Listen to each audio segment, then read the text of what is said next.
Good evening, everybody. I'm Caitlin with the Fletcher branch of the Washington County Free Library, and welcome to yet another episode of Chapters.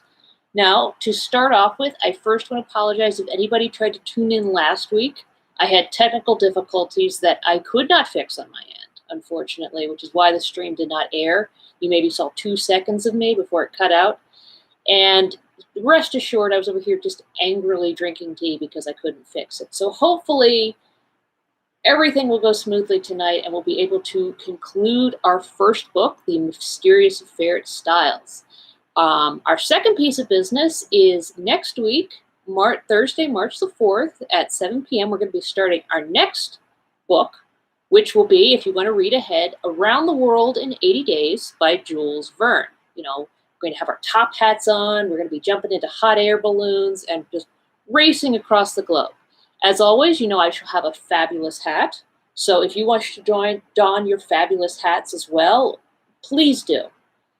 And finally, let's move on to the conclusion of our first live read-through in Chapters, which is The Mysterious Affair at Styles by Agatha Christie. We're going to be reading the last 3 chapters and finding out finally who the murderer of Emily Engelthorpe is.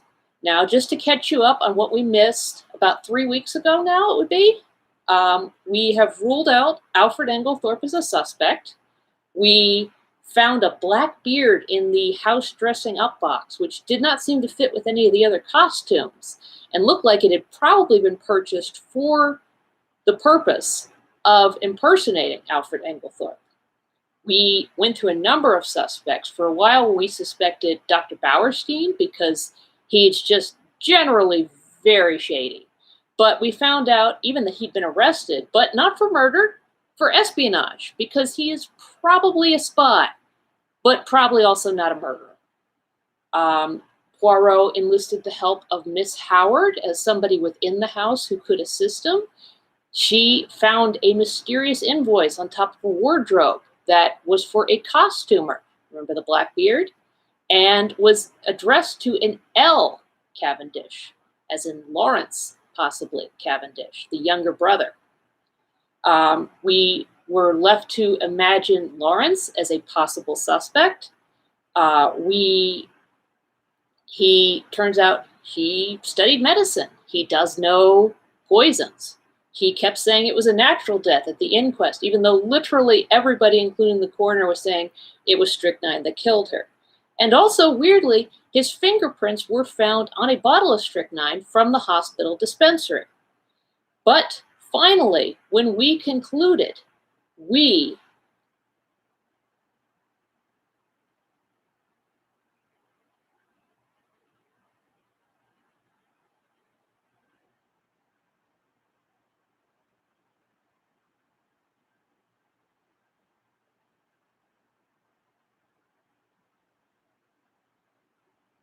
Sorry, I was having more technical difficulties. Hopefully they've been resolved. We found out that a Cavendish had, in fact, been arrested, but not Lawrence. It was John, the older brother, which has astounded everybody. So now we're going to be picking up with Chapter 11, one of the last 3, which is the case for the prosecution. The trial of John Cavendish for the murder of his stepmother took place 2 months later. Of the intervening weeks, I will say little, but my admiration and sympathy went out unfeignedly to Mary Cavendish. She ranged herself passionately on her husband's side, scorning the mere idea of his guilt, and fought for him tooth and nail. I expressed my admiration to Poirot, and he nodded thoughtfully. Yes, she is one of those women who show at their best in adversity. It brings out all that is sweetest and truest in them. Her pride and her jealousy have... Jealousy? I queried. Oui? Have you not realized that she is an unusually jealous woman? As I was saying, her pride and jealousy have been laid aside. She thinks nothing but her husband and the terrible fate that is hanging over him. She spoke very feelingly, and I looked at him earnestly, remembering that last afternoon, when he had been deliberating whether or not to speak. With his tenderness for a woman's happiness, I felt glad the decision had been taken out of his hands. Even now, I said, I can hardly believe it. You see, up until the very last minute, I thought it was Lawrence. Poirot grinned. I know you did. But John, my old friend John. Every murderer is probably somebody's old friend, observed Poirot philosophically. You cannot mix up sentiment and reason. I must say, I think you might have given me a hint. Perhaps, mon ami. I did not do so just because he was your old friend. I was rather disconcerted by this, remembering how I had busily passed on to John what I believed to be Poirot's views concerning Bowerstein. He, by the way, had been acquitted of the charge brought against him. Nevertheless, though he had been too clever for them this time, and the charge of espionage could not be brought home to him, his wings were pretty well clipped for the future. I asked Poirot whether he thought John would be condemned. To my intense surprise, he replied that, on the contrary, he was extremely likely to be acquitted. But, Poirot, I protested. Oh, my friend, have I not said to you all along that I have no proofs? It is one thing to know a man is guilty, it is quite another matter to prove him so. And in this case, there is terribly little evidence. That is the whole trouble. I, Hercule Poirot, no, but I lack the last link in my chain. And unless I can find that missing link, he shook his head gravely. When did you first suspect John Cavendish? I asked after a minute or two. Did you not suspect him at all? No, indeed. Not after that fragment of conversation you overheard between Mrs. Cavendish and her mother-in-law, and a subsequent lack of frankness at the inquest? No. Did you not put two and two together and reflect that if it was not Alfred Engelthorpe who was quarreling with his wife, and you remember, he strenuously denied it at the inquest, it must be either Lawrence or John? Now, if it was Lawrence, Mary Cavendish's conduct was just as inexplicable. But if, on the other hand, it was John, the whole thing was explained quite naturally. So, I cried, a light breaking in upon me. It was John who quarreled with his mother that afternoon. Exactly. You've known this all along. Certainly, Mrs. Cavendish's behavior could only be explained that way. And yet you say he may be acquitted. Poirot shrugged his shoulders. Certainly I do. At the police court proceedings, we shall hear the case for the prosecution, but in all probability his solicitors would advise him to reserve his defense. That will be sprung upon us at the trial. And, by the way, I have a word of caution to give you, my friend. I must not appear in the case. What? No. Officially, I have nothing to do with it. Until I found that last link in the chain, I must remain behind the scenes. Mrs. Cavendish must think I'm working for her husband, not against him. I say, that's playing it a bit low down, I protested. Not at all. We have to deal with a most clever and unscrupulous man, and we must use any means in our power. Otherwise he will slip through our fingers. That is why I have been careful to remain in the background. All the discoveries have been made by Japp, and Japp will take all the credit. If I am called upon to give evidence at all, he smiled broadly, it will probably be as a witness for the defense. I could hardly believe my ears. It is quite en règle, continued Poirot. Strangely enough, I can give evidence that will demolish one contention of the prosecution. Which one? The one that relates to the destruction of the will. John Cavendish did not destroy that will. Poirot was a true prophet. I will not go into the details of the police court proceedings, as it involves many tiresome repetitions. I will merely state boldly that John Cavendish reserved his defense and was duly committed for trial. September found us all in London. Mary took a house in Kensington, Poirot being included in the family party. I myself had been given a job at the War Office, so was able to see them continually. As the weeks went by, the state of Poirot's nerves grew worse and worse. That last link he talked about was still lacking. Privately, I hoped it might remain so, for what happiness could there be for Mary if John were not acquitted? On September 15th, John Cavendish appeared in the dock at the Old Bailey, charged with the wilful murder of Emily Agnes Engelthorpe, and pleaded not guilty. Sir Ernest Heavyweather, the famous K.C., had been engaged to defend him. Mr. Phillips, K.C., opened the case for the Crown. The murder, he said, was a most premeditated and cold-blooded one. It was neither more nor less than the deliberate poisoning of a fond and trusting woman by the stepson to whom she had been more than a mother. Ever since his boyhood, she had supported him. He and his wife had lived at Styles Court in every luxury, surrounded by her care and attention. She had been their kind and generous benefactress. He proposed to call witnesses to show how the prisoner, a profligate and spendthrift, had been at the end of his financial tether, and had also been carrying on an intrigue with a certain Mrs. Raikes, a neighboring farmer's wife. This, having come to his stepmother's ears, she taxed him with it on the afternoon before her death, and a quarrel ensued, part of which was overheard. On the previous day, the prisoner had purchased strychnine at the village chemist's shop, wearing a disguise by means of which he hoped to throw the onus of the crime upon another man, to wit, Mrs. Engelthorpe's husband, of whom he had been bitterly jealous.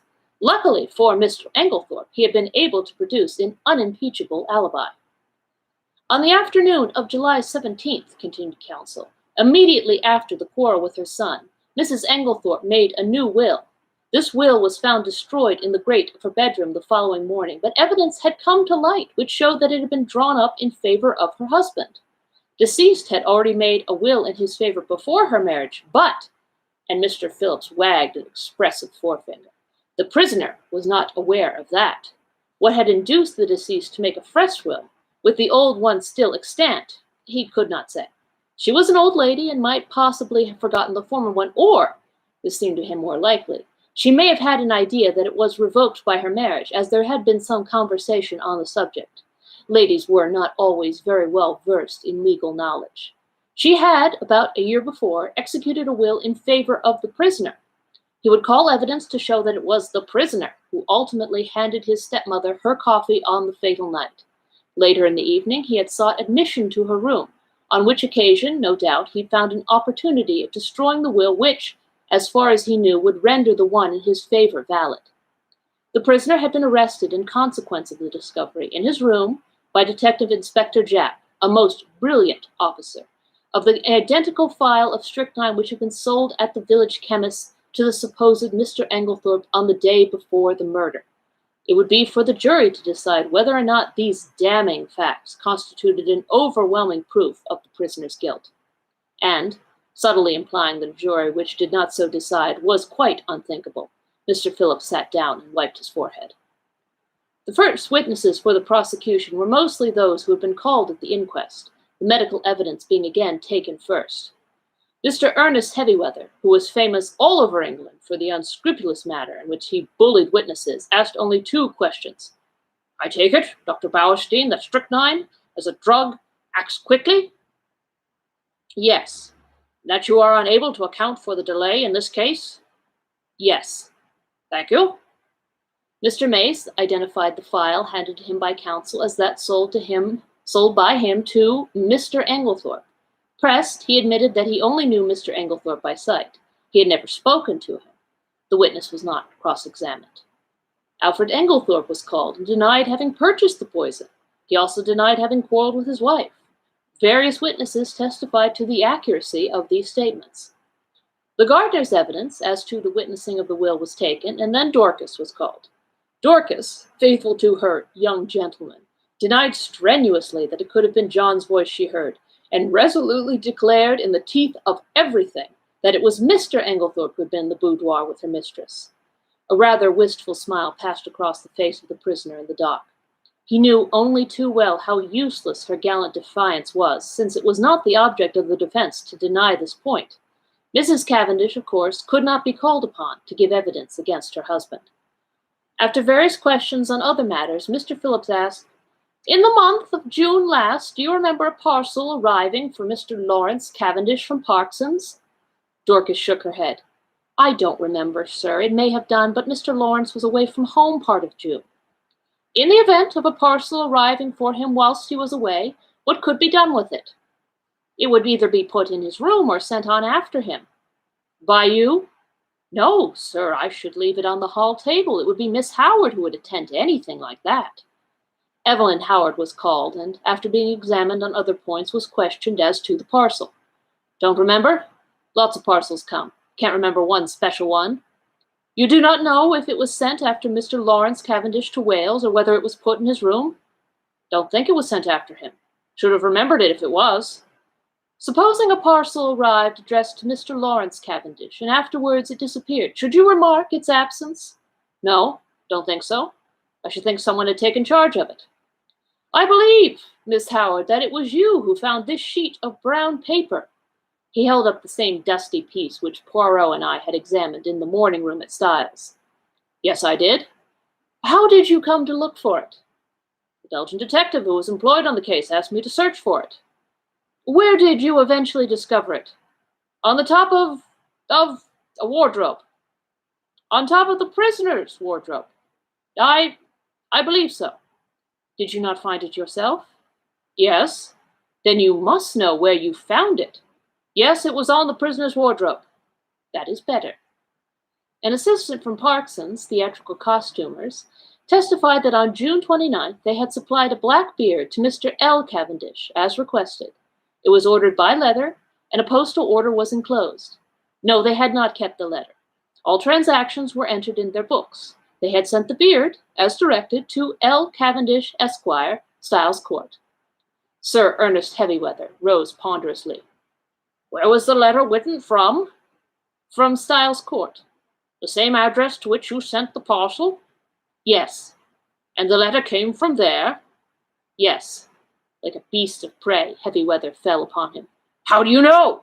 I don't understand. How do you know that letter came from Styles? Did you notice the postmark? No, but... Ah, you did not notice the postmark, and yet you affirm so confidently that it came from Styles. It might, in fact, have been any postmark. Yes. In fact, the letter, though written on stamped notepaper, might have been posted from anywhere. From Wales, for instance. The witness admitted that such might be the case, and Mr. Ernest signified that he was satisfied. Elizabeth Wells, second housemaid at Styles, stated that after she had gone to bed, she remembered that she had bolted the front door, instead of leaving it on the latch as Mr. Engelthorpe had requested. She had accordingly gone downstairs again to rectify her error. Hearing a slight noise in the west wing, she had peeped along the passage and had seen Mr. John Cavendish knocking at Mrs. Engelthorpe's door. Sir Ernest Heavywether made short work of her, and under his unmerciful bullying, she contradicted herself hopelessly, and Sir Ernest sat down again with a satisfied smile on his face. With the evidence of Annie, as to the candle grease on the floor, and as to seeing the prisoner take the coffee into the boudoir, the proceedings were adjourned until the following day. As we went home, Mary Cavendish spoke bitterly against the prosecuting counsel. That hateful man! What a net he has drawn around my poor John! How he twisted every little fact until he made it seem what it wasn't. Well, I said consolingly, it will be the other way about tomorrow. Yes, she said meditatively, and then suddenly dropped her voice. Mr. Hastings, you do not think... Surely it could not have been Lawrence. Oh, no, that could not be. But I myself was puzzled, and as soon as I was alone with Poirot, I asked him what he thought Sir Ernest was driving at. Ah, said Poirot appreciatively. He is a clever man, that Sir Ernest. Do you think he believes Lawrence guilty? I do not think he believes or cares anything. No, what he is trying to do is to create such confusion in the minds of the jury that they are divided in their opinion as to which brother did it. He is endeavoring to make out that there is quite as much evidence against Lawrence as against Jean, and I am not at all sure that he will not succeed. Detective Inspector Japp was the first witness called when the trial was reopened and gave his evidence succinctly and briefly. After relating the earlier events, he proceeded, Acting on information received, Superintendent Summerhay and myself searched the prisoner's room during his temporary absence from the house. In his chest of drawers, hidden beneath some underclothing, we found, first, a pair of gold-rimmed pince-nez similar to those worn by Mr. Engelthorpe. These were exhibited. Secondly, this file. The file was that already recognized by the chemist's assistant, a tiny bottle of blue glass containing a few grains of a white crystalline powder and labeled strychnine hydrochloride, poison. A fresh piece of evidence discovered by the detective since the police court proceedings was a long, almost new piece of blotting paper. It had been found in Mrs. Engelthorpe's checkbook, and on being reversed at a mirror, showed clearly the words, Everything of which I die possessed, I leave to my beloved husband, Alfred Eng. This placed beyond question the fact that the destroyed will had been in favor of the deceased lady's husband. Japp then produced the charred fragment of paper recovered from the grate, and this, with the discovery of the beard in the attic, completed his evidence. But Sir Ernest's cross-examination was yet to come. "What day was it when you searched the prisoner's room?" "Tuesday, the 24th of July. Exactly a week after the tragedy." "Yes." "You found those two objects, you say, in the chest of drawers. Was the drawer unlocked?" "Yes." "Does it not strike you as unlikely that a man who had committed a crime should keep the evidence of it in an unlocked drawer for anyone to find? He might have stowed them there in a hurry. But you've just said it was a whole week since the crime. He could have had ample time to remove them and destroy them." "Perhaps." "There is no perhaps about it. Would he not have had plenty of time to remove and destroy them?" "Yes." "Was the pile of underclothes on which the things were hidden heavy or light?" "Heavyish. In other words, it was winter underclothing. Obviously, the prisoner would not be likely to go to that drawer." "Perhaps not." "Kindly answer my question. Would the prisoner, in the hottest week of a hot summer, be likely to go to a drawer containing winter underclothing? Yes or no?" "No." "In that case, is it not possible that the articles in question might have been put there by a third person, and that the prisoner was quite unaware of their presence?" "I should not think it likely." "But it is possible." "Yes." "That's all." More evidence followed. Evidence as to the financial difficulties in which the prisoner had found himself at the end of July. Evidence as to his intrigue with Mrs. Raikes. Poor Mary, that must have been bitter hearing for a woman of her pride. Evelyn Howard had been right in her facts, though her animosity against Alfred Engelthorpe had caused her to jump to the conclusion that he was the person concerned. Lawrence Cavendish was then put into the box. In a low voice, in answer to Mr. Phillips' questions, he denied having ordered anything from Parkson's in June. In fact, on June 29th, he had been staying away in Wales. Instantly, Sir Ernest's chin was shooting pugnaciously forward. "You deny having ordered a black beard from Parkson's on June 29th?" "I do." "Ah, in the event of anything happening to your brother, who will inherit Styles Court?" The brutality of the question called a flush to Lawrence's pale face. The judge gave vent to a faint murmur of disapprobation, and the prisoner in the dock leant forward angrily. Heavyweather cared nothing for his client's anger. "Answer my question, if you please." "I suppose," said Lawrence quietly, "that I should." "What do you mean by you suppose? Your brother has no children. You would inherit it, wouldn't you?" "Yes." "Ah, that's better," said Heavyweather with ferocious geniality. "And you'd inherit a good slice of money too, wouldn't you?" "Really, Sir Ernest," protested the judge, "these questions are not relevant." Sir Ernest bowed, and having shot his arrow, proceeded. "On Tuesday, the 17th July, you went, I believe, with another guest to visit the dispensary at the Red Cross Hospital in Tadminster?" "Yes."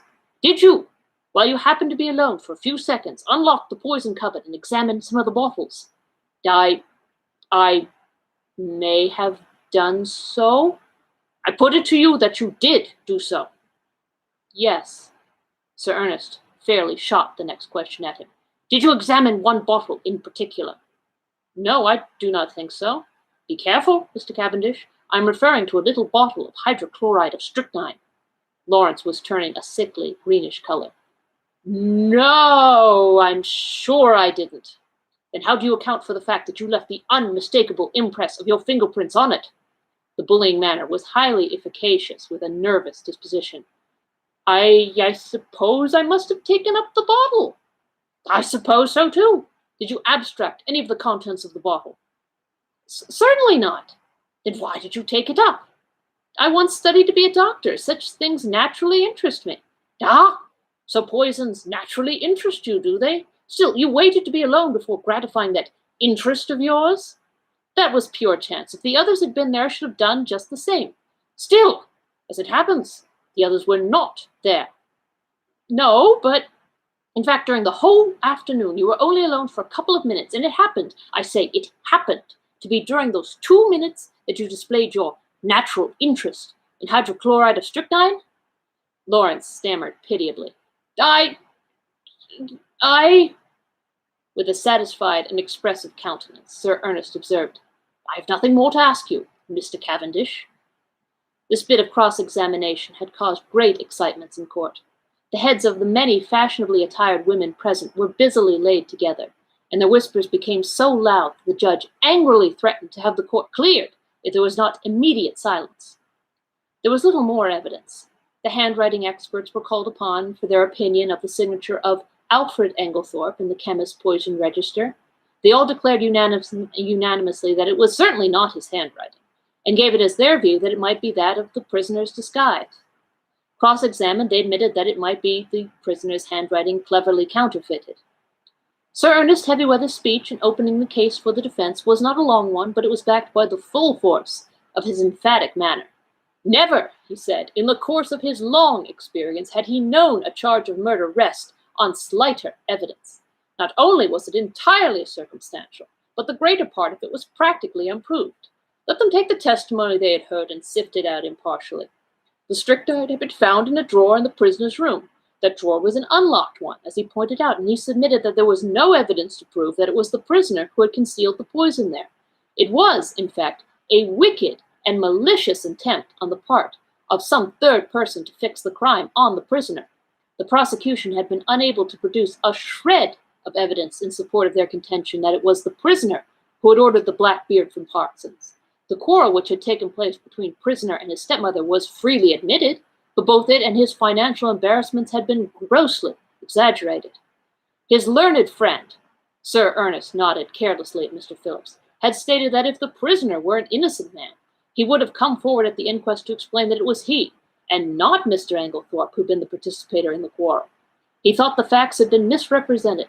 What had actually occurred was this. The prisoner, returning to the house on Tuesday evening, had been authoritatively told that there had been a violent quarrel between Mr. and Mrs. Engelthorpe. No suspicion had entered the prisoner's head that anybody could have possibly mistaken his voice for that of Mr. Engelthorpe. He naturally concluded that his stepmother had had two quarrels. The prosecution averred that on Monday, July 16th, the prisoner had entered the chemist's shop in the village disguised as Mr. Engelthorpe. The prisoner, on the contrary, was at that time at a lonely spot called Marston Spinney, where he had been summoned by an anonymous note, couched in blackmailing terms, and threatening to reveal certain matters to his wife unless he complied with its demands. The prisoner had, accordingly, gone to the appointed spot, and after waiting there vainly for half an hour, had returned home. Unfortunately, he had met with no one on the way there or back who could vouch for the truth of his story, but luckily he had kept the note, and would be produced as evidence. As for the statement relating to the destruction of the will, the prisoner had formerly practiced at the bar, and was perfectly well aware that the will made in his favor a year before was automatically revoked by his stepmother's remarriage. He would call evidence to show who did destroy the will, and it was possible that that might open up quite a new view of the case. Finally, he would point out to the jury that there was evidence against other people besides John Cavendish. He would direct their attention to the fact that the evidence against Mr. Lawrence Cavendish was quite as strong, if not stronger, than that against his brother. He would now call the prisoner. John acquitted himself well in the witness box. Under Sir Ernest's skillful handling, he told his tale credibly and well. The anonymous note received by him was produced and handed to the jury to examine. The readiness with which he admitted his financial difficulties and the disagreement to his stepmother lent value to his denials. At the close of his examination, he paused and said, "I should like to make one thing clear. I utterly reject and disapprove of Sir Ernest Heavyweather's insinuations against my brother. My brother, I am convinced, had no more to do with the crime than I have." Sir Ernest merely smiled and noted with a sharp eye that John's protest had produced a very favorable impression on the jury. Then the cross-examination began. "I understand you to say that it never entered your head that the witnesses at the inquest could have possibly mistaken your voice for that of Mr. Engelthorpe. Is that not very surprising?" "No, I don't think so. I was told there had been a quarrel between my mother and Mr. Engelthorpe, and it never occurred to me that such was not really the case." "Not when the servant Dorcas repeated certain fragments of the conversation, fragments which you must have recognized." "I did not recognize them." "Your memory must be unusually short." "No, but we were both angry, and I think said more than we meant. I paid very little attention to my mother's actual words." Mr. Phillips' incredulous sniff was a triumph of forensic skill. He passed on to the subject of the note. "You have produced this note very opportunely. Tell me, is there nothing familiar about the handwriting of it? Not that I know of. Do you not think that it bears a marked resemblance to your own handwriting, carelessly disguised? No, I do not think so. I put it to you that it is your own handwriting. No, I put it to you that, anxious to prove an alibi, you conceived the idea of a fictitious and rather incredible appointment, and wrote this note yourself in order to bear out your statement. No! Is it not a fact that, at the time you claim to have been waiting about at a solitary and unfrequented spot, you were really in the chemist's shop in Styles St. Mary, where you purchased strychnine in the name of Alfred Engelthorpe? No, that is a lie. I put it to you that, wearing a suit of Mr. Engelthorpe's clothes, with a black beard trimmed to resemble his, you were there, and signed the register in his name. That is absolutely untrue. Then I will leave the remarkable similarity of handwriting between the note, the register, and your own to the consideration of the jury, said Mr. Phillips, and sat down with the air of a man who has done his duty, but who was nevertheless horrified by such deliberate perjury. After this, as it was growing late, the case was adjourned till Monday. Poirot, I noticed, was looking profoundly discouraged. He had that little frown between the eyes that I knew so well. What is it, Poirot? I inquired. Ah, mon ami, things are going badly, badly. In spite of myself, my heart gave a leap of relief. Evidently, there was a likelihood of John Cavendish being acquitted. When we reached the house, my little friend waved aside Mary's offer of tea. No, I thank you, madame. I will mount to my room. I followed him. Still frowning, he went across to the desk and took out a small pack of patience cards. Then he drew up a chair to the table and, to my utter amazement, began to solemnly build card houses. My jaw dropped involuntarily, and he said at once, No, mon ami, I am not in my second childhood. I study my nerves, that is all. This employment requires precision of the fingers. With precision of the fingers goes precision of the brain, and never have I needed that more than now. What is the trouble? I asked. With a great thump on the table, Poirot demolished his carefully built-up edifice. It is this, mon ami, that I can build card houses 7 stories high, but I cannot find that last link which I spoke to you. I could not quite tell what to say, so I held my peace, and he began slowly building up the cards again, speaking in jerks as he did so. It is done so, by placing one card on another with mathematical precision. I watched the card house rising under his hands, story by story. He never hesitated or faltered. It was really almost like a conjuring trick. What a standy hand you've got, I remarked. I believe I've only seen your hand shake once. On an occasion when I was enraged, without doubt, observed Poirot with great placidity. Yes, indeed, you were in a towering rage. Do you remember? It was when you discovered that the lock of the dispatch case, Mrs. Engelthorpe's bedroom, had been forced. You stood by the mantelpiece, twiddling the things on it in your usual fashion. Your hand shook like a leaf, I must say. But I stopped suddenly, for Poirot, uttering a hoarse and inarticulate cry, again annihilated his masterpiece of cards, and putting his hands over his eyes, swayed backwards and forwards, apparently suffering the keenest agony. Good heavens, Poirot, I cried. What is the matter? Are you taken ill? No, no, he gasped. It is that I have an idea. Oh, I exclaimed, much relieved. One of your little ideas? Ah, ma foi, no, replied Poirot frankly. This time it is an idea, gigantic, stupendous, and you, my friend, have given it to me. Suddenly clasping me in his arms, he kissed me warmly on both cheeks, and before I had recovered from my surprise, ran headlong from the room. Mary Cavendish entered at that moment.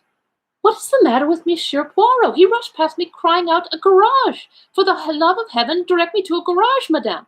And before I could answer, he had dashed out into the street. I hurried to the window. True enough, there he was, tearing down the street, hatless, and gesticulating as he went.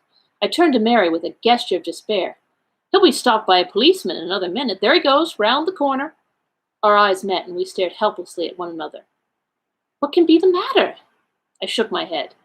I don't know. He was building card houses when suddenly he said he had an idea and rushed off, as you saw. Well, said Mary, I expect he will be back before dinner. But night fell, and Poirot had not returned. And now the narrator takes beverages.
All right, now that we've been refreshed by our tea, we're going to move on to Chapter 12, The Last Link. Poirot's abrupt departure had intrigued us all greatly. Sunday morning wore away, and still he did not reappear. But about 3 o'clock, a ferocious and prolonged hooting outside drove us to the window, to see Poirot alighting from a car, accompanied by Jack and Summerhay. The little man was transformed. He radiated an absurd complacency. He bowed with exaggerated respect to Mary Cavendish.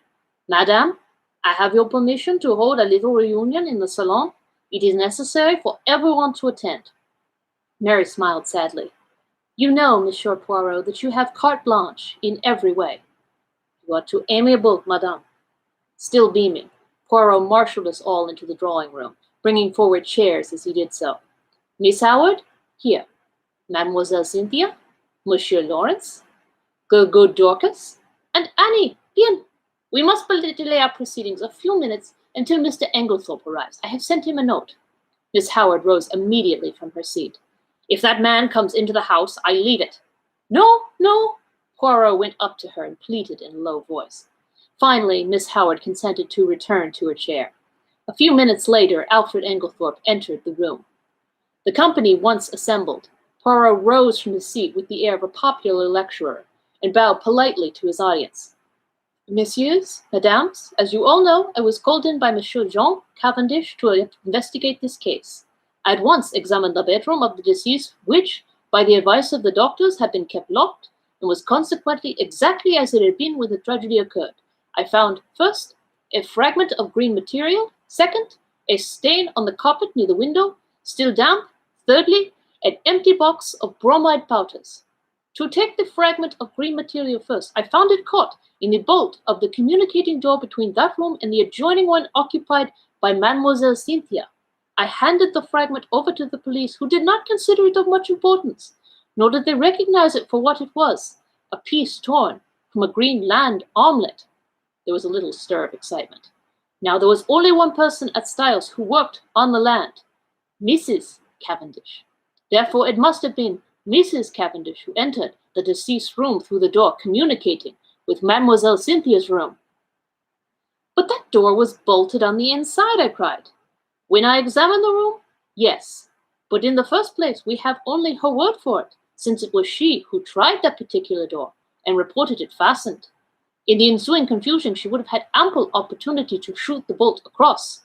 I took an early opportunity of verifying my conjectures. To begin with, the fragment corresponds exactly with a tear in Mrs. Cavendish's omelette. Also, at the inquest, Mrs. Cavendish declared that she had heard, from her own room, the fall of the table by the bed. I took an early opportunity of testing that statement by stationing my friend, Monsieur Hastings, in the left wing of the building, just outside Mrs. Cavendish's door. I myself, while in company with the police, went to the deceased's room, and whilst there, I apparently accidentally knocked over the table in question, but found that, as I had expected, Monsieur Hastings had heard no sound at all. This confirmed my belief that Mrs. Cavendish was not speaking the truth when she declared that she had been dressing in her room at the time of the tragedy. In fact, I was convinced that, far from having been in her own room, Mrs. Cavendish was actually in the deceased's room when the alarm was given." I shot a quick glance at Mary. She was very pale, but smiling. "I proceeded to reason on that assumption. Mrs. Cavendish is in her mother-in-law's room. We will say that she is seeking for something and has not yet quite found it. Suddenly Mrs. Engelthorpe awakes and is seized with an alarming paroxysm.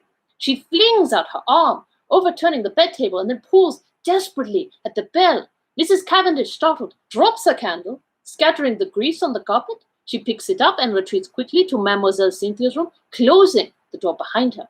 She hurries out into the passage, for the servants must not find her where she is, but it is too late. Already footsteps are echoing along the gallery which connects the two wings. What can she do? Quick as thought, she hurries back to the young girl's room and starts shaking her awake. The hastily aroused household come trooping down the passage. They are all busily battering at Mrs. Engelthorpe's door. It occurs to nobody that Mrs. Cavendish has not arrived with the rest. But, and this is significant, I can find no one who saw her come from the other wing." He looked at Mary Cavendish. "Am I right, madame?" She bowed her head. "Quite right, monsieur." You understand that if I thought I would do my husband any good by revealing these facts, I would have done so. But it did not seem to me to bear upon the question of his guilt or innocence. Innocence? That is true, madame. But it cleared my mind of many misconceptions and left me free to see other facts in their true significance. The will! Cried Lawrence. Then it was you, Mary, who destroyed the will? She shook her head, and Poirot shook his also. No, he said quietly. There is only one person who could possibly have destroyed that will. Mrs. Engelthorpe herself. Impossible, I exclaimed. She had only made it out that very afternoon. Nevertheless, mon ami, it was Mrs. Engelthorpe, because in no other way can you account for the fact that on one of the hottest days of the year, Mrs. Engelthorpe ordered a fire to be lighted in her room. I gave a gasp. What idiots we had been never to think of that fire as being incongruous. Poirot was continuing. The temperature on that day, messieurs, was 80 degrees in the shade, yet Mrs. Engelthorpe ordered a fire. Why? Because she wished to destroy something and could think of no other way. You will remember that, in consequence of the war economics practiced at Styles, no waste paper was thrown away. There was therefore no means of destroying a thick document such as a will. The moment I heard of a fire being lighted in Mrs. Engelthorpe's room, I leaped to the conclusion that it was to destroy some important document, possibly a will. So the discovery of the charred fragment in the grate was no surprise to me. I did not, of course, know at the time that the will in question had only been made this afternoon, and I will admit that when I learnt that fact, I fell into a grievous error. I came to the conclusion that Mr. Engelthorpe's determination to destroy her will arose as a direct consequence of the quarrel she had had that afternoon, and therefore the quarrel took place after, and not before, the making of the will. Here, as we know, I was wrong, and I was forced to abandon that idea. I faced the problem from a new standpoint. Now, at 4 o'clock, Dorcas overheard her mistresses saying angrily, "You need not think that any fear of publicity or scandal between husband and wife will deter me." I conjectured, and conjectured rightly, that these words were addressed not to her husband, but to Mr. John Cavendish. At 5 o'clock, an hour later, she uses almost the same words, but the standpoint is different. She admits to Dorcas, "I don't know what to do. Scandal between husband and wife is a dreadful thing." At 4 o'clock, she has been angry, but completely mistress of herself. At 5 o'clock, she is in violent distress, and speaks of having had a great shock. Looking at the matter psychologically, I drew one conclusion which I was convinced was correct. The second scandal she spoke of was not the same as the first, and it concerned herself.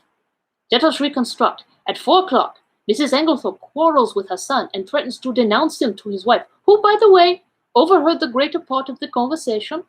At 4:30, Mrs. Engelthorpe, in consequence of a conversation on the validity of wills, makes a will in favor of her husband, which the two gardeners witness. At 5 o'clock, Dorcas finds her mistress in a state of considerable agitation, with a slip of paper, a letter, Dorcas thinks, in her hand, and it is then that she orders the fire in her room to be lighted. Presumably, then, between 4:30 and 5 o'clock, something has occurred to occasion a complete revolution of feeling, since she is now as anxious to destroy the will as she was before to make it. What was that something? As far as we know, she was quite alone during that half hour. Nobody entered or left that boudoir. What then occasioned this sudden change of sentiment? One can only guess, but I believe my guess to be correct. Mrs. Engelthorpe had no stamps in her desk. We know this because later she asked Dorcas to bring her some. Now, in the opposite corner of the room stood her husband's desk, locked. She was anxious to find some stamps, and according to my theory, she tried her own keys in the desk. That one of them fitted, I know. She therefore opened the desk, and in searching for the stamp, she came across something else, that slip of paper which Dorcas saw in her hand, and which assuredly was never meant for Mrs. Engelthorpe's eyes. On the other hand, Mrs. Cavendish believed that the slip of paper to which her mother-in-law clung so tenaciously was a written proof of her own husband's infidelity. She demanded it from Mrs. Engelthorpe, who assured her, quite truly, that it had nothing to do with the matter. Mrs. Cavendish did not believe her. She thought that Mrs. Engelthorpe was shielding her stepson. Now, Mrs. Cavendish is a very resolute woman, and behind her mask of reserve, she was madly jealous of her husband. She determined to get hold of that paper at all costs, and in this resolution, chance came to her aid. She happened to pick up the key of Mrs. Engelthorpe's dispatch case, which had been lost that morning. She knew that her mother-in-law invariably kept all important papers in this particular case. Mrs. Cavendish, therefore, made her plans as only a woman driven desperate through jealousy could have done. Sometime in the evening she unbolted the door leading into Mademoiselle Cynthia's room. Possibly she applied oil to the hinges, for I found that it opened quite noiselessly when I tried it. She put off her project until the early hours of the morning as being safer, since the servants were accustomed to hearing her move about her room at that time. She dressed completely in her land kit, and made her way quietly through Mademoiselle Cynthia's room into that of Mrs. Engelthorpe. He paused a moment, and Cynthia interrupted. But I should have woken up if anyone had come through my room. Not if you were drugged, mademoiselle. Drugged? May we? You remember, he addressed us collectively again, that through all the tumult and noise next door, Mademoiselle Cynthia slept. That admitted of two possibilities. Either her sleep was feigned, which I did not believe, or her unconsciousness was indeed by artificial means. With this latter idea in my mind, I examined all the coffee cups most carefully, remembering that it was Mrs. Cavendish who had brought Mademoiselle Cynthia her coffee the night before. I took a sample from each cup and had them analyzed, with no result. I counted the cups carefully in the event of one having been removed. 6 persons had taken coffee, and 6 cups were duly found. I had to confess myself mistaken. Then I discovered I had been guilty of a very grave oversight. Coffee had been brought in for 7 persons, not 6, for Dr. Bauerstein had been there that evening. This changed the face of the whole affair, for there was now 1 cup missing. The servants noticed nothing, since Annie, the housemaid who took in the coffee, brought in 7 cups, not knowing that Mr. Engelthorpe never drank it, whereas Dorcas, who cleared them away the following morning, found 6 as usual, or strictly speaking, she found 5, the 6th being the one found broken in Mrs. Engelthorpe's room. I was confident that the missing cup was that of Mademoiselle Cynthia. I had an additional reason for that belief in the fact that all the cups found contained sugar, which Mademoiselle Cynthia never took in her coffee. My attention was attracted by the story of Annie about some salt on the tray of cocoa which she took every night to Mrs. Engelthorpe's room. I accordingly secured a sample of that cocoa and sent it to be analyzed. But that had already been done by Dr. Bauerstein, said Lawrence quickly. Not exactly. The analyst was asked by him to report whether strychnine was or was not present. He did not have it tested, as I did, for a narcotic. For a narcotic? Yes. Here is the analyst's report. Mrs. Cavendish administered a safe but effectual narcotic to both Mrs. Engelthorpe and Mademoiselle Cynthia, and it is possible that she had a mauvaise quatriere in consequence. Imagine her feelings when her mother-in-law is suddenly taken ill and dies, and immediately after she hears the word poison. She has believed that the sleeping draught she administered was perfectly harmless, but there is no doubt that for one terrible moment she must have feared that Mrs. Engelthorpe's death lay at her door. She is seized with panic and under its influence. She hurries downstairs and quickly drops the coffee cup and saucer used by Mademoiselle Cynthia into a large brass vase, where it is discovered later by Monsieur Lawrence. The remains of the cocoa she dare not touch. Too many eyes are upon her. Guess at her relief when strychnine is mentioned, and she discovers that after all, the tragedy is not her doing. We are now able to account for the symptoms of strychnine poisoning being so long in making their appearance. A narcotic taken with strychnine will delay the action of the poison for some hours. Poirot paused. Mary looked at him, the color slowly rising in her face. All you have said is quite true, Monsieur Poirot. It was the most awful hour of my life. I shall never forget it. But you are wonderful. I understand now. What I meant when I told you that you could safely confess to Papa Poirot, huh? But you would not trust me. I see everything now, said Lawrence. The drugged cocoa taking on top of the poisoned coffee amply accounts for the delay. Exactly. But was the coffee poisoned, or was it not? We come to a little difficulty here, since Mrs. Engelthorpe never drank it. What? The cry of surprise was universal. No. You will remember my speaking of a stain on the carpet in Mrs. Engelthorpe's room? There were some peculiar points about that stain. It was still damp. It exhaled a strong odor of coffee, and embedded in the nap of the carpet I found some little splinters of china. What had happened was plain to me, for not 2 minutes before I had placed my little case on the table near the window, and the table, tilting up, had deposited upon the floor on precisely the identical spot. In exactly the same way Mrs. Engelthorpe had laid down her cup of coffee on reaching her room the night before, and the treacherous table had played her the same trick. What happened next is mere guesswork on my part, but I should say that Mrs. Engelthorpe picked up the broken cup and placed it on the table by her bed. Feeling in need of a stimulant of some kind, she heated up her cocoa and drank it off then and there. Now we are faced with a new problem. We know the cocoa contained no strychnine. The coffee was never drunk. Yet the strychnine must have been administered between 7 and 9 o'clock that evening. What third medium was there, a medium so suitable for disguising the taste of strychnine that it is extraordinary no one has thought of it? Poirot looked round the room and then answered himself impressively. Her medicine. Do you mean that the murderer introduced the strychnine into her tonic? There was no need to introduce it. It was already there, in the mixture. The strychnine that killed Mrs. Engelthorpe was the identical strychnine prescribed by Dr. Wilkins. To make that clear to you, I will read you an extract from a book on dispensing, which I found in the dispensary of the Red Cross Hospital at Tadminster. This solution deposits in a few hours the greater part of the strychnine salt as an insoluble bromide in transparent crystals. A lady in England lost her life by taking a similar mixture. The precipitated strychnine collected at the bottom, and in taking the last dose, she swallowed nearly all of it. Now there was, of course, no bromide in Dr. Wilkins' prescription, but you will remember that I mentioned an empty box of bromide powders. One or two of those powders introduced into the full bottle of medicine would effectually precipitate the strychnine, as the book describes, and cause it to be taken in the last dose. You will learn later that the person who usually poured out Mrs. Engelthorpe's medicine was always extremely careful not to shake the bottle, but to leave the sediment at the bottom undisturbed.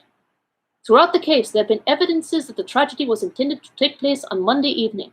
On that day, Mrs. Engelthorpe's bell wire was neatly cut, and on Monday evening, Mademoiselle Cynthia was spending the night with friends, so that Mrs. Engelthorpe would have been quite alone in the right wing, completely shut off from help of any kind, and would have died, in all probability, before medical aid could have been summoned. But in a hurry to be in time for the village entertainment, Mrs. Engelthorpe forgot to take her medicine, and the next day she lunched away from home, so that the last and fatal dose was actually taken 24 hours later than had been anticipated by the murderer, and it is owing to that delay that the final proof, the last link of the chain, is now in my hands. Amid breathless excitement, he held out 3 thin strips of paper. A letter in the murderer's own handwriting, mes amis. Had it been a little clearer in its terms, it is possible that Mrs. Engelthorpe, warned in time, would have escaped. As it was, she realized her danger, but not the manner of it. In the deathly silence, Poirot pieced together the slips of paper and, clearing his throat, read, Dearest Evelyn, you will be anxious at hearing nothing. It is all right, only it will be tonight instead of last night. You understand. There's a good time coming once the old woman is dead and out of the way. No one can possibly bring home the crime to me. That idea of yours about the bromides was a stroke of genius, but we must be very circumspect. A false step. Here, my friends, the letter breaks off. Doubtless the writer was interrupted, but there can be no question as to his identity. We all know this handwriting as... A howl that was almost a scream broke the silence. You devil! How did you get it? A chair was overturned. Poirot skipped nimbly aside. A quick movement on his part, and his assailant fell with a crash. Messieurs, mesdames, said Poirot with a flourish, let me introduce you to the murderer, Mr. Alfred Engelthorpe. Dun, dun, dun. And now the narrator takes another beverage break. Discuss.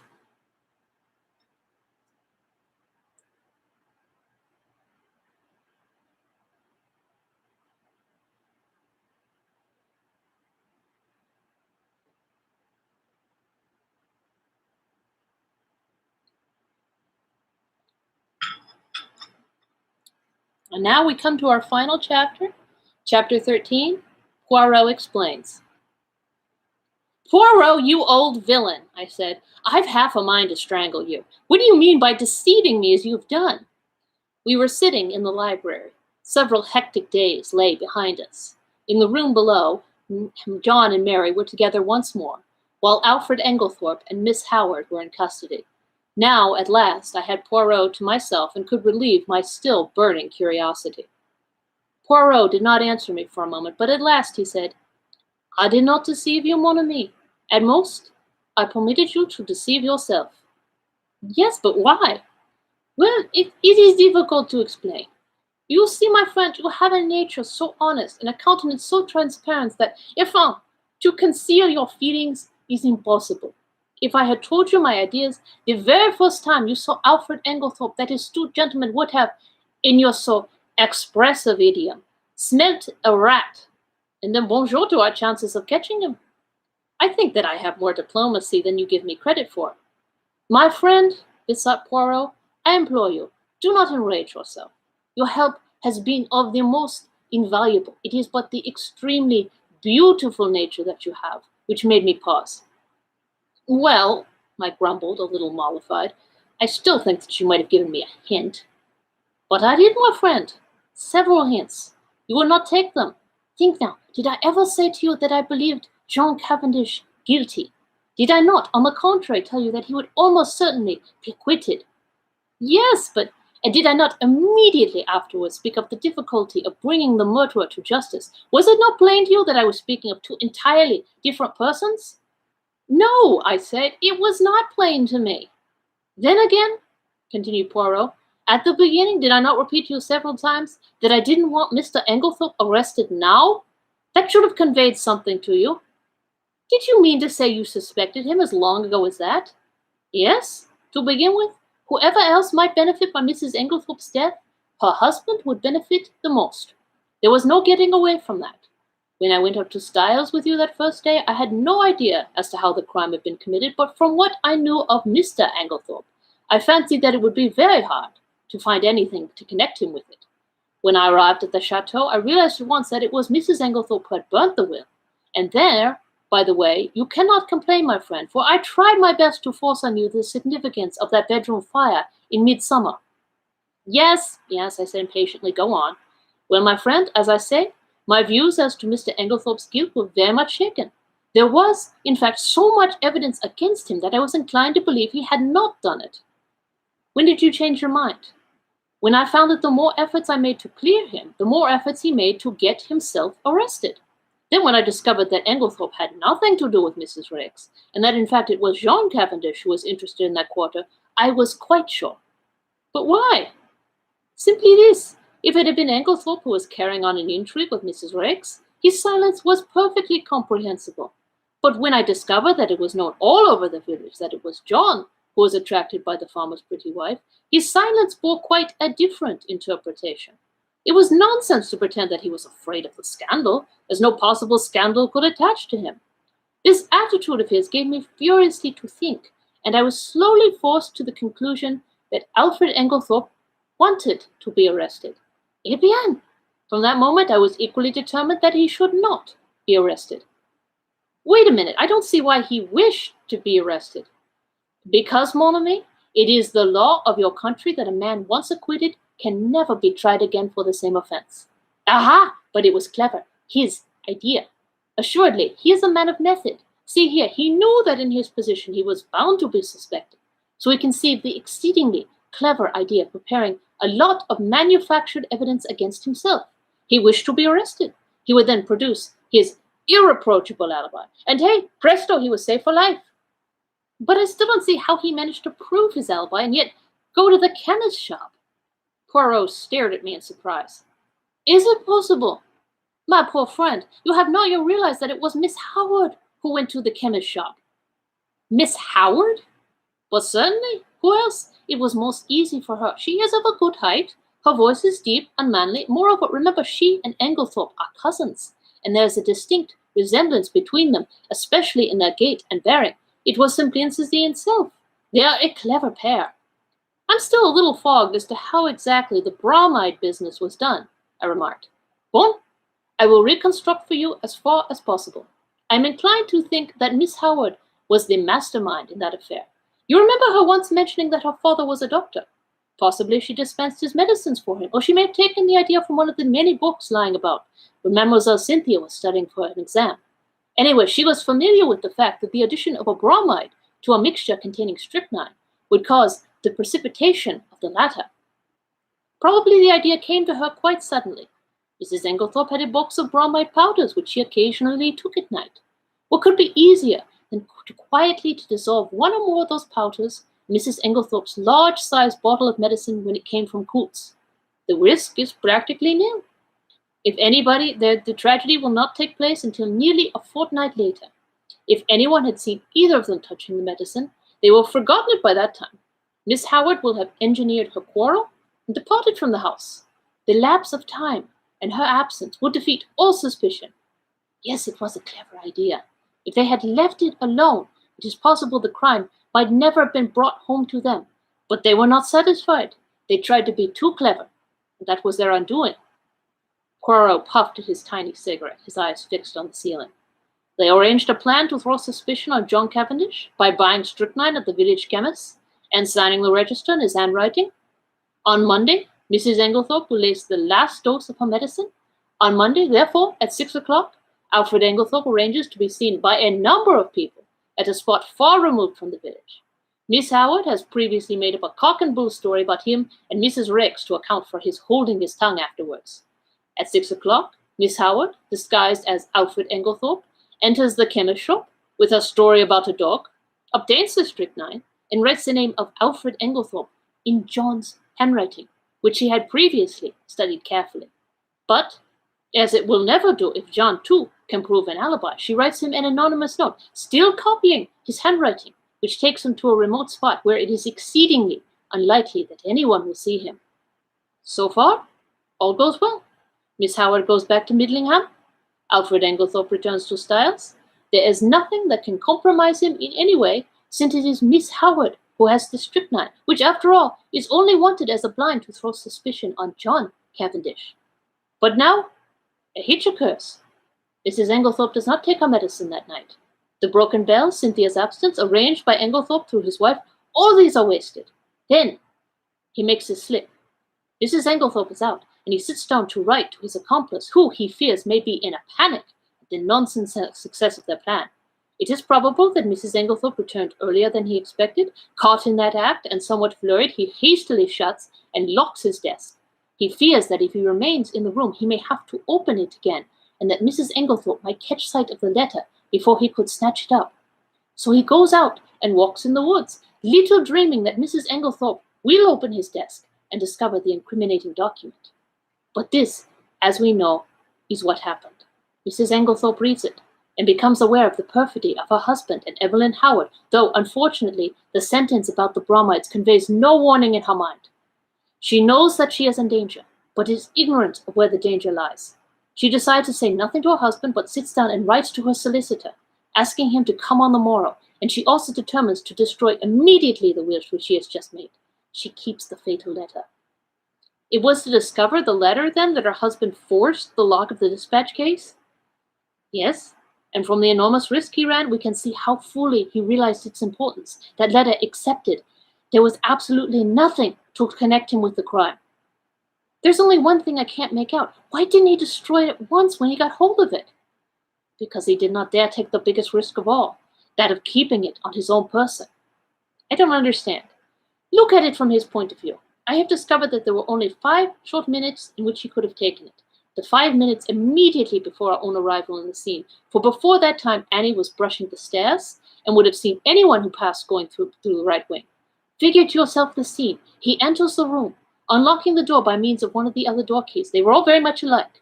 He hurries to the dispatch case. It is locked, and the keys are nowhere to be seen. That is a terrible blow to him, for it means that his presence in the room cannot be concealed as he hoped. But he sees clearly that everything must be risked for the sake of that damning piece of evidence. Quickly he forces the lock with a penknife and turns over the papers until he finds what he is looking for. But now a fresh dilemma arises. He dare not keep that piece of paper on him. He may be seen leaving the room. He may be searched. If the paper is found on him, it is certain doom. Probably at this minute, too, he hears the sounds below of Mrs. Wells and John leaving the boudoir. He must act quickly. Where can he hide this terrible slip of paper? The contents of the waste paper basket are kept, and in any case are sure to be examined. There are no means of destroying it, and he dare not keep it. He looks round and he sees, what do you think, mon ami? I shook my head. In a moment, he has torn the letter into long, thin strips and rolling them up into spills, he thrust them hurriedly in amongst the other spills in the vase on the mantelpiece. I uttered an exclamation. No one would think of looking there, Poirot continued, and he would be able, at his leisure, to come back and destroy this solitary piece of evidence against him. Then, all this time, it was in the spill vase in Mrs. Engelthorpe's bedroom under our very noses, I cried. Poirot nodded. Yes, my friend, that is where I discovered my last link, and I owe that very fortunate discovery to you. To me? Yes. Do you remember telling me that my hand shook as I was straightening the ornaments on the mantelpiece? Yes, but I don't see. No, but I saw. Do you know, my friend, I remembered that earlier in the morning when we had been there together, I had straightened all the objects on the mantelpiece. And, if they were already straightened, there would be no need to straighten them again, unless, in the meantime, someone else had touched them. Dear me, I murmured. So that is the explanation of your extraordinary behavior. You rushed down to Styles and found it still there. Yes, and it was a race for time. But I still can't understand why Engelthorpe was such a fool as to leave it there when he had plenty of opportunity to destroy it. Ah, but he had no opportunity. I saw to that. You? Yes. Do you remember reproving me for taking the household into my confidence on the subject? Yes. Well, my friend, I saw there was just one chance. I was not sure then if Engelthorpe was the criminal or not, but if he was, I reasoned that he would not have the paper on him, but would have hidden it somewhere, and by enlisting the sympathy of the household, I could effectually prevent his destroying it. He was already under suspicion, and by making the matter public, I secured the services of about 10 amateur detectives who would be watching him unceasingly, and being himself aware of their watchfulness, he would not dare seek further to destroy the document. He was therefore forced to depart from the house, leaving it in the spill vase. But surely Miss Howard had ample opportunities of aiding him. Yes, but Miss Howard did not know of the paper's existence. In accordance with their prearranged plan, she never spoke to Alfred Engelthorpe. They were supposed to be deadly enemies, and until John Cavendish was safely convicted, they neither of them dared risk a meeting. Of course, I had a watch kept on Mr. Engelthorpe, hoping that sooner or later he would lead me to the hiding place. But he was too clever to take any chances. The paper was safe where it was, since no one had thought of looking there in the first week. It was not likely they would do so afterwards. But for your lucky remark, we might never have been able to bring him to justice. I understand that now, but when did you first begin to suspect Miss Howard? When I discovered that she had told a lie at the inquest about the letter she had received from Mrs. Engelthorpe. Why, what was there to lie about? You saw that letter? Do you recall its general appearance? Yes, more or less. You will recollect, then, that Mrs. Engelthorpe wrote a very distinctive hand and left large, clear spaces between her words. But if you look at the date at the top of the letter, you will notice that July 17th is quite different in this respect. Do you see what I mean? No, I confessed, I don't. You do not see that that letter was not written on the 17th, but on the 7th, the day after Miss Howard's departure. The 1 was written in before the 7 to turn it into the 17th. But why? That is exactly what I ask myself. Why does Miss Howard suppress the letter written on the 17th and produce this faked one instead? Because she did not wish to show the letter of the 17th. Why, again? And at once a suspicion dawned in my mind. You will remember my saying that it was wise to beware of people who were not telling you the truth. And yet, I cried indignantly, after that you gave me 2 reasons why Miss Howard could not have committed the crime. And very good reasons too, replied Poirot. For a long time they were a stumbling block to me until I remembered a very significant fact, that she and Alfred Engelthorpe were cousins. She could not have committed the crime single-handedly, but the reasons against that did not debar her from being an accomplice. And then there was that rather over-vehement hatred of hers. It concealed a very opposite emotion. There was undoubtedly a tie of passion between them long before he came to Styles. They had already arranged their infamous plot that he should marry this rich but rather foolish old lady, induce her to make a will leaving her money to him, and then gain their ends by a very cleverly concealed crime. If all had gone as they planned, they probably would have left England and lived together on the poor victim's money. They are very astute and unscrupulous pair. While suspicion was to be directed against him, she would be making quiet preparations for a very different denouement. She arrived from Nidlingham with all the compromising items in her possession. No suspicion attaches to her. No notice is paid to her coming and going in the house. She hides the strychnine and glasses in Joan's room. She puts the beard in the attic. She will see to it that sooner or later they are duly discovered." "I don't quite see why they tried to fix the blame on John," I remarked. "It would have been much easier for them to bring the crime home to Lawrence." "Yes, but that was mere chance. All the evidence against him arose out of pure accident. It must, in fact, have been distinctly annoying to the pair of schemers." "His manner was unfortunate," I observed thoughtfully. "Yes, you do realize, of course, what was at the back of that?" "No. You did not understand that he believed Mademoiselle Cynthia guilty of the crime?" "No!" I exclaimed, astonished. "Impossible!" "Not at all. I myself nearly had the same idea. It was in my mind when I asked Mr. Wells that first question about the will. Then there were the bromide powders which she had made up, and her clever male impersonations as Dorcas recounted them to us. There was really more evidence against her than anyone else." "You are joking, Poirot." "No. Shall I tell you what made Monsieur Lawrence turn so pale when he first entered his mother's room on that fatal night? It was because whilst his mother lay there, obviously poisoned, he saw, over your shoulder, that the door into Mademoiselle Cynthia's room was unbolted." "But he declared that he saw it bolted," I cried. "Exactly," said Poirot dryly, "and that was just what confirmed my suspicion that it was not. He was shielding Mademoiselle Cynthia." "But why should he shield her?" "Because he is in love with her." I laughed. "There, Poirot, you are quite wrong. I happen to know for a fact that, far from being in love with her, he positively dislikes her." "Who told you that, mon ami?" "Cynthia herself." "La pauvre petite! And she was concerned?" "She said that she did not mind at all." "And she certainly did mind very much," remarked Poirot. "They are like that, les femmes." "What did you say about Lawrence is a great surprise to me," I said. "But why?" "It was most obvious. Did not Monsieur Lawrence make this sour face every time Mademoiselle Cynthia spoke, and laugh with his brother? He had taken it into his long head that Mademoiselle Cynthia was in love with Monsieur Jean. When he entered his mother's room and saw her obviously poisoned, he jumped to the conclusion that Mademoiselle Cynthia knew something about the matter. He was nearly driven desperate. First, he crushed the coffee cup to powder under his feet, remembering that she had gone up with his mother the night before. He determined that there should be no chance of testing its contents. Thenceforth, he strenuously and quite uselessly upheld the theory of death from natural causes." "And what about the extra coffee cup?" "I was fairly certain that it was Mrs. Cavendish who had hidden it, but I had to make sure. Monsieur Lawrence did not know at all what I meant, but on reflection, he came to the conclusion that if he could find an extra coffee cup anywhere, his lady love would be cleared of suspicion, and he was perfectly right.